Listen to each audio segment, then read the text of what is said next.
నమస్తే వ్యూవర్స్, ఈ వీడియోలో మనం డెత్ గేమ్ ఫైనల్ ఎపిసోడ్ గురించి చెప్పుకోబోతున్నాం. ఫస్ట్ 4 ఎపిసోడ్స్ ని చూసి ఇదేదో క్రైమ్ ఫ్యాంటసీ థ్రిల్లర్ అనుకున్నాను, కానీ క్లైమాక్స్ లో అమ్మ ప్రేమ ఎంత గొప్పగా ఉంటుందో చూపిస్తారని అస్సలు ఎక్స్పెక్ట్ చేయలేదు. మీరు ఫస్ట్ 4 ఎపిసోడ్స్ ని చూడకపోతే అది చూసిన తర్వాత ఇది చూడండి, ఎందుకంటే ఎవ్రీ క్యారెక్టర్ కి లింకేజ్ ఉంటుంది. అండ్ అలాగే ఒక చిన్న నోట్ అండి, ఎవరైనా చిన్న పిల్లలు లేదా సెన్సిటివ్ పీపుల్ చూస్తూ ఉంటే ఈ వీడియోని ఇక్కడితో స్టాప్ చేయడం మంచిది. ఎందుకంటే ఈ పార్ట్ లో కొంచెం వైలెన్స్, బ్లడ్, రివెంజ్ లాంటి సీన్స్ కొన్ని ఉంటాయి. నేను ఆల్మోస్ట్ వాటిని సింగిల్ లైన్ లో ఎక్స్ప్లెయిన్ చేయడానికి ట్రై చేశాను, బట్ మీకు చూస్తున్నప్పుడు అన్కంఫర్టబుల్ గా అనిపిస్తే మధ్యలోనే స్టాప్ చేయొచ్చు. ఇక లేట్ చేయకుండా వీడియోలోకి వెళ్దాం. లాస్ట్ ఎపిసోడ్ చివర్లో జీసు తనతో పాటే యాక్సిడెంట్ లో చనిపోయిందన్న కోపంలో గాడ్ ఆఫ్ డెత్ కి పాయింట్ బ్లాంక్ లో గన్ పెట్టి పేలుస్తాడు. కానీ అతనికి తెలియని విషయం ఏంటంటే ఫైర్ కి నిప్పు అంటుకోదు, వాటర్ కి తడి అవ్వదు, అలాగే గాడ్ ఆఫ్ డెత్ కి చావు ఉండదు. అది రియలైజ్ అయ్యి అన్ని డెత్స్ కూడా తేకాంగ్ సివో పాక్ తేవుతో రిలేటెడ్ అయి ఉన్నాయి. జీసు ఎందుకు చనిపోయింది? ఇందాక తన బుక్ ని నువ్వు చదువుతూ ఉంటే నేను చూశాను. అసలు తనని ఎలా చంపాలనిపించింది? నువ్వు గాడ్ అయినంత మాత్రాన నీకు నచ్చింది చేయొచ్చు అనుకుంటున్నావా అని గాడ్ ఆఫ్ డెత్ మీద ఆరుస్తాడు. నేను డెత్ ని నీతో కమ్యూనికేట్ అవ్వడానికి మాత్రమే ఈ హ్యూమన్ ఫామ్ లో వచ్చాను. నేను ఎలా అయినా రూపాన్ని చేంజ్ చేసుకోగలను. జీసు ఆ రోజు ఆ టైంలో అక్కడ చనిపోవడానికి ముందుగానే రాసి పెట్టుంది. కేవలం నీతో కలిసి చనిపోవడం మాత్రమే చేంజ్ అయ్యింది అని బుల్లెట్ ని షూట్ చేస్తుంది. కళ్ళు తెరిచి చూస్తే అతను ఒక డార్క్ రూమ్ లో సింక్ దగ్గర నిలబడి ఉంటాడు. అతని చేతులకి రక్తం అంటుకుని ఉంటుంది. బయటకెళ్ళి చూస్తే అదేదో ఒక బేస్మెంట్ లో స్టూడియో లాగా కనిపిస్తుంది. అక్కడ మధ్యలో ఒక బెడ్, దాని చుట్టూ రెడ్ కలర్ పెయింట్ తో వేసిన డ్రాయింగ్ క్యాన్వాస్, అలాగే డిఫరెంట్ టైప్స్ ఆఫ్ నైఫ్స్ కూడా ఉంటాయి. రూమ్ అంతా బ్లడ్ తో భయంకరంగా కనిపిస్తూ ఏంటిదంతా అనుకుంటూ ఉంటాడు. అప్పుడే ఆ షైనింగ్ మెమరీ ఆర్బ్ అతని మైండ్ లోకి వెళ్లి ఆ బాడీకి సంబంధించిన మెమరీస్ తిరిగి వస్తాయి. అతని పేరు జియోంగ్ యూచియోల్. ఒక నార్మల్ మిడిల్ క్లాస్ ఫ్యామిలీలో పుట్టుంటాడు. అతనికి చిన్నప్పటి నుంచి డ్రాయింగ్ చేయడం అంటే చాలా ఇష్టం, కానీ అతను ఎలాంటి ఫ్రెండ్స్ లేకుండా ఒంటరిగా పెరగడం వల్ల సైకోపత్ లా బిహేవ్ చేస్తూ ఉండేవాడు. పెద్ద అయిన తర్వాత అతని టాలెంట్ ని ఎవరూ గుర్తించకపోవడంతో నిరాశగా వెళ్తూ ఉంటే ఒకరోజు అతని కళ్ళ ముందే ఎవరో బిల్డింగ్ పై నుంచి దూకి సూసైడ్ చేసుకుంటారు. అది చూసి అతను ఇన్స్పైర్ అయ్యి ఆ డెత్ సీన్ ని పెయింట్ చేస్తాడు. ఆ పెయింటింగ్ ని డ్రా చేస్తున్నప్పుడు అతను చాలా సాటిస్ఫై అవ్వడంతో దాన్ని అలవాటుగా మార్చుకొని ఉంటాడు. కావాలని కొంతమందిని కిడ్నాప్ చేసి స్టూడియోకి తెచ్చి బెడ్ కి కట్టేసి ఎలక్ట్రిక్ హ్యాక్సాతో వాళ్ళ బాడీని పార్ట్స్ గా కట్ చేసి వాళ్ళ బ్లడ్ తో ఆ పెయింటింగ్స్ ని డ్రా చేసేవాడు. అలా చేయడం స్టార్ట్ చేసినప్పటి నుంచి అతని పెయింటింగ్స్ కొన్ని కోట్లలో సెల్ అయ్యేవి. అంటే ఒక సైకో కిల్లర్ బాడీలోకి సోల్ వెళ్ళుంటుంది. ఆ రూమ్ నంతా చూసిన తర్వాత ఆ స్మెల్ కి వామిట్ చేసేసుకుంటాడు. అప్పుడే ఈజేకి ఒక ఆలోచన వస్తుంది. ఎలాగో నేను ఆ పార్క్ తేవు మీద రివెంజ్ తీర్చుకోవాలి, ఈ సైకో కిల్లర్ బాడీ నుంచి ఈజీగా రివెంజ్ తీర్చుకోవచ్చు అనుకుంటూ ఉంటాడు. నెక్స్ట్ అతను యాక్సిడెంట్ జరిగిన చోటికి వెళ్లి అక్కడున్న మ్యాన్ హోల్ ఓపెన్ చేస్తే జీసు ఫౌంటైన్ పెన్ కనిపిస్తుంది.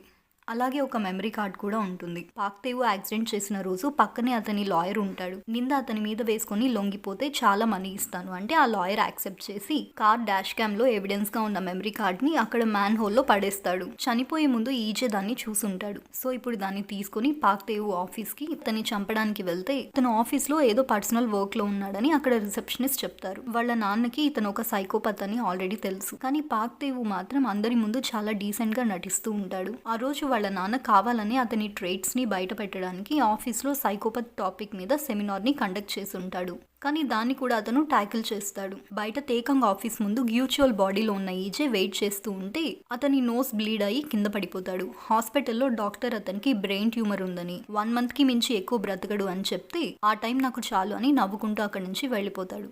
పాక్ తేవు సెమినార్ అయిన తర్వాత గ్యాలరీకి వెళ్ళి గ్యూచువల్ వేసిన పెయింటింగ్ ని కొనాలనుకుంటాడు. అక్కడున్న డీలర్ ఈజేకి కాల్ చేస్తే మంచిదైంది, తనంతట తానే నా దగ్గరికి వచ్చాడు అని గ్యాలరీకి వెళ్తాడు. తన కోపాన్ని కంట్రోల్ చేసుకుని అతనితో మాట్లాడితే ఈ పెయింటింగ్ వేయడానికి మీకు వచ్చిన ఇన్స్పిరేషన్ గురించి చెప్పగలరా అని పాక్ తేవు అడుగుతాడు. ఈ పెయింటింగ్ ఒక 5 members బ్లడ్ ని కనెక్ట్ చేసి వేయడం జరిగింది. నా వర్క్ ని ఈజీగా సేమ్ నాలాంటి మైండ్ సెట్ ఉన్న వాళ్లే అర్థం చేసుకుంటారు అని అక్కడ ఎవరూ లేనప్పుడు పాక్ తేవుని చంపాలని చూస్తాడు. కానీ డీలర్ అప్పుడే సడన్ గా వస్తే స్టాప్ అయ్యి ఈ పెయింటింగ్ ని నేనే డైరెక్ట్ గా మీ ఇంటికి తీసుకొచ్చి పెడతాను, అడ్రస్ ఇవ్వండి అని తీసుకుంటాడు. నైట్ పాక్ తేవు వాళ్ళ తమ్ముని మెమోరియల్ ప్రేయర్ కోసం చర్చ్ కి వెళ్తే అక్కడ అతను వాళ్ళ నాన్న తమ్ముడితో మాట్లాడిన కాన్వర్సేషన్ గుర్తు చేసుకుంటాడు.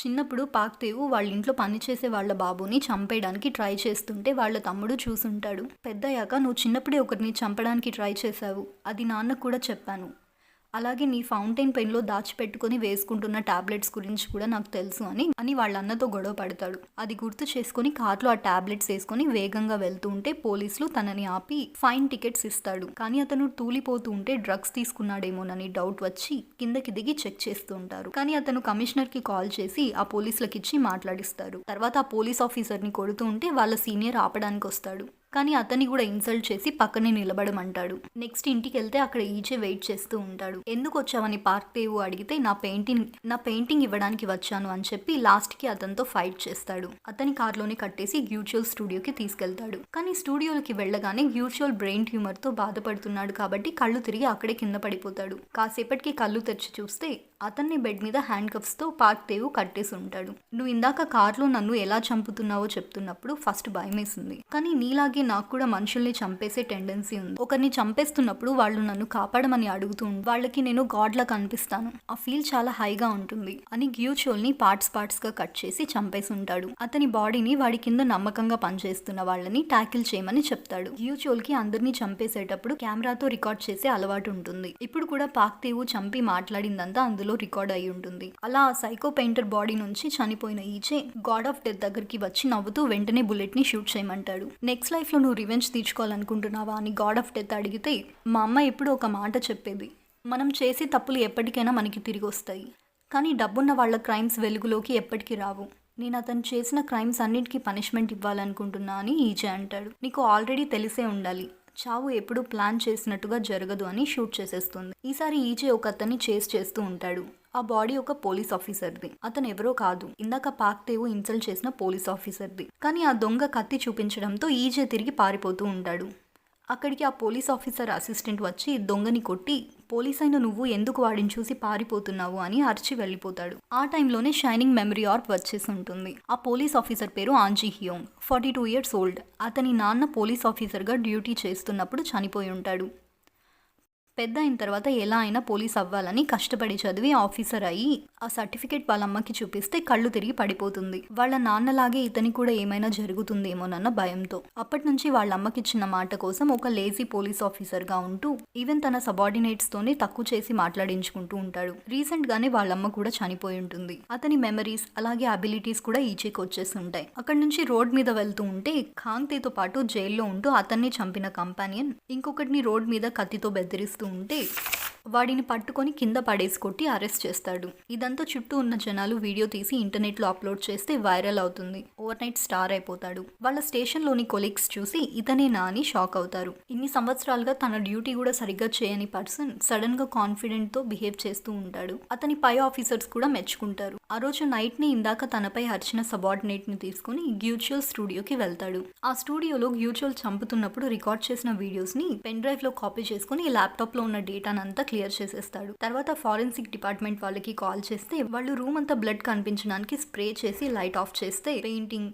ఫ్లోర్ అలాగే వాల్స్ మీద అంతా బ్లడ్ కనిపిస్తుంది. పార్క్ దేవు మాత్రం ఇంట్లో గ్యూచువల్ ని చంపిన సీన్ ని గుర్తు చేసుకుని సాటిస్ఫై అవుతూ ఉంటే అతని అసిస్టెంట్ వస్తుంది. ఆమెని కూడా అలానే టార్చర్ చేసి చంపాలని అనుకుని డిన్నర్ కి వెళ్దామని అడుగుతాడు. ఆమె అతని ఇంటెన్షన్ తెలియక సిగ్గుపడుతూ సరే అంటుంది. ఇద్దరు కార్లో ఆ క్రైమ్ స్టూడియోకి వెళ్తూ ఉంటే పోలీసులు అక్కడ బ్యారిగేట్స్ ఏర్పాటు చేస్తుంటారు. అంజీ బాడీలో ఉన్న ఈజే దగ్గరికి వెళ్ళి తన ఐడిని చూపిస్తే పార్క్ దేవుకి అతను గుర్తొస్తాడు. ఎందుకు రోడ్ బ్లాక్ చేశారని వాళ్ళు అడిగితే క్రిమినల్స్ ఎప్పుడు క్రైమ్ సీన్ కి మళ్ళీ తిరిగి వస్తారు అందుకే అని చెప్పి పక్కనే ఉన్న అమ్మాయి డీటెయిల్స్ అడిగి నోట్ చేసుకుంటాడు. నైట్ టైం మీరు బయట తిరుగుతున్నారు, మీ సేఫ్టీ కోసం ఇది. క్రైమ్ చేసే వాళ్ళు ఎప్పుడు మంచి వాళ్ళలానే నార్మల్ గా యాక్ట్ చేస్తూ ఉంటారు, మనం ఈజీగా వాళ్ళని గుర్తుపట్టలేం, మీరు జాగ్రత్తగా ఇంటికి వెళ్ళండి అని ఆ అమ్మాయికి చెప్తాడు. వెంటనే పార్క్ దేవు యూటర్న్ చేసుకుని కొద్ది దూరం వెళ్లి ఆమెని రోడ్ మీదే దింపేసి కోపంగా వెళ్ళిపోతాడు. ఆంజీ హ్యూంగ్ ఆ ఎవిడెన్స్ పోలీసులకు ఇవ్వకుండా డైరెక్ట్ గా మీడియాకి ఇచ్చి అప్లోడ్ చేయమంటాడు. అతను పెన్ డ్రైవ్ లో కాపీ చేస్తున్నప్పుడు సబార్డినేట్ చూసుంటాడు. బయటకు తీసుకెళ్లి అడిగితే అతన్ని చంపింది తేకాంగ్ సీఈఓ పార్క్ దేవు అని చెప్పేస్తాడు. అప్పుడు అక్కడికి ఈజే వాళ్ళమ్మ వస్తుంది. ఆమెకి ఫేమస్ మోడల్ బాడీలో ఉన్నప్పుడు ఈజే వాళ్ళ ఇంట్లో డబ్బు పెట్టుంటాడు.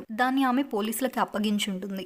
ఆ కేసు మీద తరచుగా వచ్చి పోలీస్ స్టేషన్లో డీటెయిల్స్ కనుక్కుంటూ ఉండేది. ఈజే ఆమె షూలేస్ ఊడిపోయింటే చూసి దగ్గరికెళ్ళి కడతాడు. దగ్గరికెళ్ళి కట్టి మీరు ఆ మనీని తీసుకోవచ్చు కదా, ఎందుకు పోలీస్ స్టేషన్లో ఇచ్చారు అని అడుగుతాడు. ఆ డబ్బు ఎవరో నాకు తెలియని వాళ్ళు నా ఇంట్లో పెట్టారు. సీసీ కెమెరాలో చూసి అతని దగ్గరికి వెళ్తే అతను చనిపోయాడు అని చెప్తుంది. మరి మీ దగ్గరే పెట్టేసుకోవచ్చు కదా అని ఈజే చెప్తే, ఆ మనీ నా కొడుకు చావుకి బదులుగా వచ్చిందని గిల్టీగా అనిపిస్తూ ఉంది. నా కొడుకుని నేనే చంపుకున్నా, నేను కొంచెం అతన్ని కేరింగ్ గా చూసుకుని ఉంటే అతని బ్రతికుండేవాడు అని ఏడుస్తుంది. ఈజేకి కూడా కళ్ళల్లోంచి నీళ్లు వస్తాయి. తర్వాత రోజు ఆమెకి ఫుడ్ ని డోర్ కి తగిలించి టైం కి తినండి అని ఒక స్లిప్ రాసి పెట్టి వెళ్తాడు. పాక్ దేవు వాళ్ళ నాన్న అతనిపై స్పై చేసి అతను చేసిన క్రైమ్స్ గురించి తెలుసుకుంటాడు. అది పాక్ దేవుకి తెలిసి అడిగితే, నాకు నీ గురించి అంతా తెలుసు అని వాళ్ళ నాన్న బెదిరిస్తే అక్కడి నుంచి బయటకు వచ్చి కామింగ్ పిల్స్ వేసుకుని కార్ లో వెళ్తూ ఉంటాడు. దాంట్లో ఒక కార్ కనిపిస్తే దాన్ని ఓవర్టేక్ చేసి మరి ఆ డ్రైవర్ ని కత్తితో అటాక్ చేస్తాడు. కాసేపటి తర్వాత ఒక అతను పోలీస్ స్టేషన్ నుంచి కాల్ చేసి, మీకు సంబంధించిన ఒక వీడియో ఈ రోజు టీవీలో రిలీజ్ అవబోతుంది అని హింట్ ఇస్తాడు. ఆ రోజు మార్నింగ్ ఆంజీ హియోంగ్ ని చంపడానికి ఒకడిని పంపిస్తే అతన్ని ఫైట్ చేసి వాళ్ళని అరెస్ట్ చేస్తుంటాడు. దేవుకి ఈ విషయం తెలియక వాళ్ళకి కాల్ చేస్తే ఈజే లిఫ్ట్ చేసి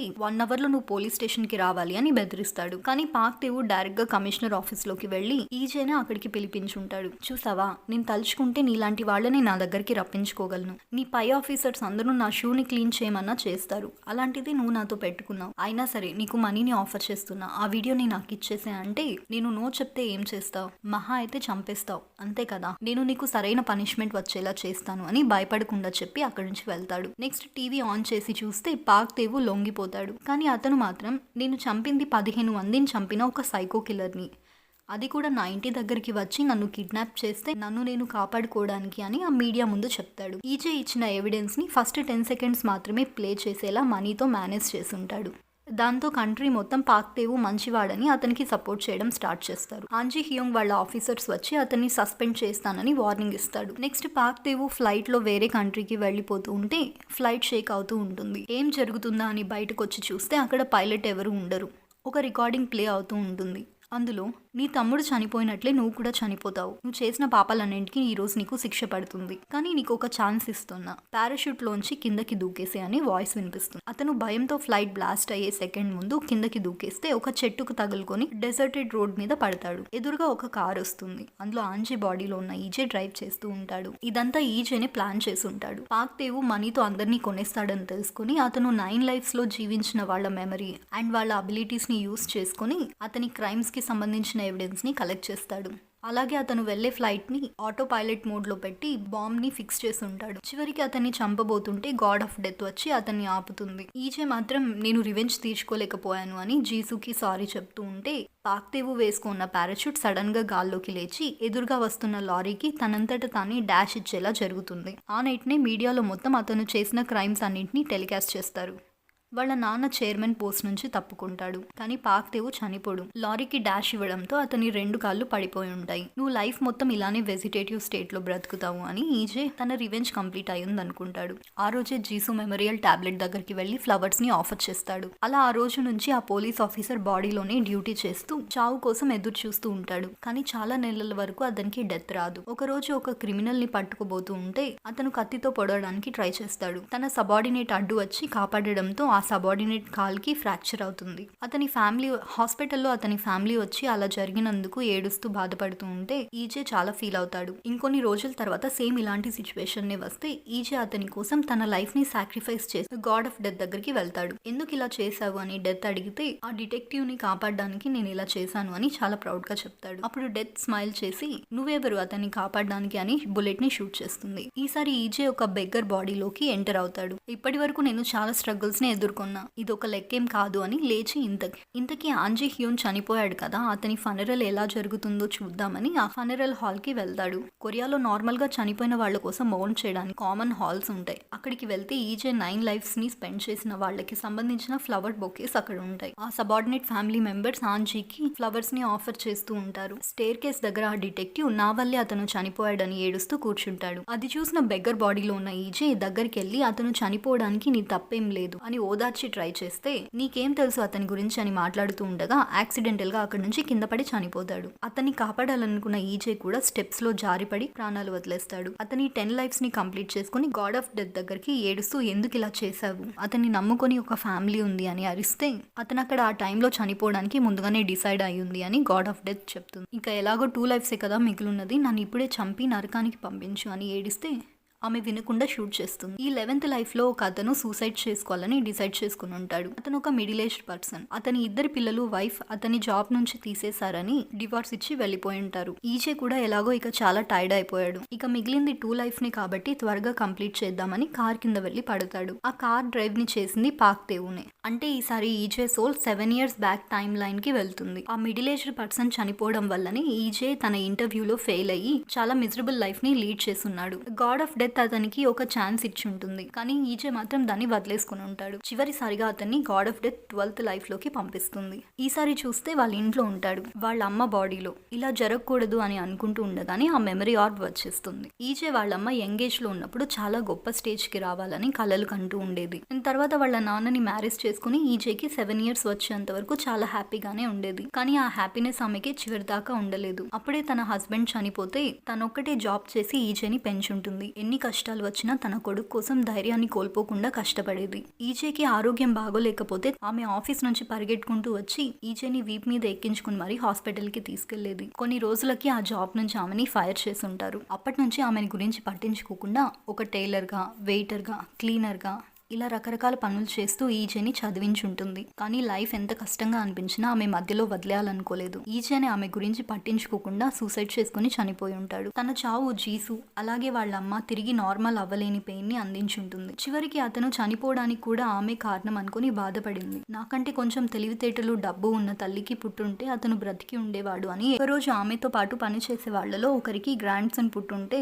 అందరికీ స్వీట్స్ పంచిపెడుతూ ఉంటుంది. ఈజే వాళ్ళ అమ్మ ఆమెకి గిఫ్ట్ గా మనీ ఇచ్చి బయటకు వెళ్తే వాళ్ళందరూ ఆమె ఎందుకు మనీ ఇచ్చింది, ఆమె బ్యాడ్ లక్ నీకు కూడా అంటుకోవడానికి కానీ మాట్లాడుకుంటూ ఉంటారు. అది బయట నుంచి ఆమె విని ఆ మాటలన్నింటినీ కూడా ఆమె కంప్లైంట్ చేయకుండా కామ్ గానే భరిస్తూ వచ్చేది. ఇదంతా ఈజేకి మెమరీలోకి వచ్చి చాలా ఏడ్చేస్తాడు. గాడ్ ఆఫ్ డెత్ నేను చాలా పెద్ద పాపం చేశానని చెప్పింది. అదేంటో నాకు ఇప్పుడు అర్థమైంది. మనం ప్రేమించే వాళ్ళు మన కళ్ళ ముందే చనిపోతే ఆ నరకం ఎంత భయంకరంగా ఉంటుందో నాకు ఇప్పుడు అర్థమైంది. నేను సెల్ఫిష్ గా ఆలోచించి ఆ డెసిషన్ తీసుకున్నా అని ఏడ్చేస్తాడు. తనకి తాను వేసుకునే పనిష్మెంట్ అనుకుని ఇక వాళ్ళ అమ్మ బాడీలోనే చివరి దాకా బ్రతకాలని డిసైడ్ చేసుకుంటాడు. ఇన్ని సంవత్సరాలు వాళ్ళ అమ్మ చేసిన పనుల్ని చేస్తూ ఉంటాడు. ఒక రోజు అతనికి ఒక బ్యాంక్ అకౌంట్ బుక్ కనిపిస్తుంది. అది చిన్నప్పటి నుంచి వాళ్ళ అమ్మ ఈజేకి హౌస్ ని కొనివ్వాలని ఆ మనీని దాచిపెట్టుకుని ఉంటుంది. ఆమె ఎంత అలసిపోయినా ప్రతిరోజు ఈజే మెమోరియల్ టాబ్లెట్ దగ్గరికి వచ్చి టైం స్పెండ్ చేసేది. చివరికి వాళ్ళ అమ్మకు 80+ years వచ్చేంత వరకు ఈజే 32 years ఆమె బాడీలోనే బ్రతికి నార్మల్ డెత్ తో చనిపోతాడు. అతను 12 లైఫ్స్ ని కంప్లీట్ చేసుకున్న తర్వాత గాడ్ ఆఫ్ డెత్ దగ్గరికి వెళ్లి వినయంతో మోకాళ్ళ మీద కూర్చొని నాకు ఇంకొకసారి బుల్లెట్ తో షూట్ చేయి, మా అమ్మని కలవాలనుంది అని ప్రాధేయపడితే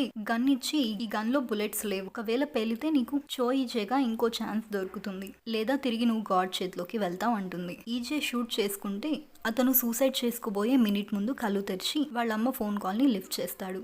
అక్కడితో సిరీస్ ఎండ్ అవుతుంది. ఇందులో కొంచెం వైలెన్స్ ఉన్న జీవితం విలువని చక్కగా పోర్ట్రేట్ చేశారు. మన లైఫ్ లో ఎలాంటి కష్టం వచ్చినా ప్లీజ్ డోంట్ గివ్ అప్. మనం నడుస్తూ ఉంటే ఆ గాడ్ ఏదో ఒక దారి మనకి చూపిస్తాడు. Thank you for watching. ఈ వీడియో కనుక మీకు నచ్చినట్లయితే సబ్స్క్రైబ్ చేసుకుని లైక్ చేయండి.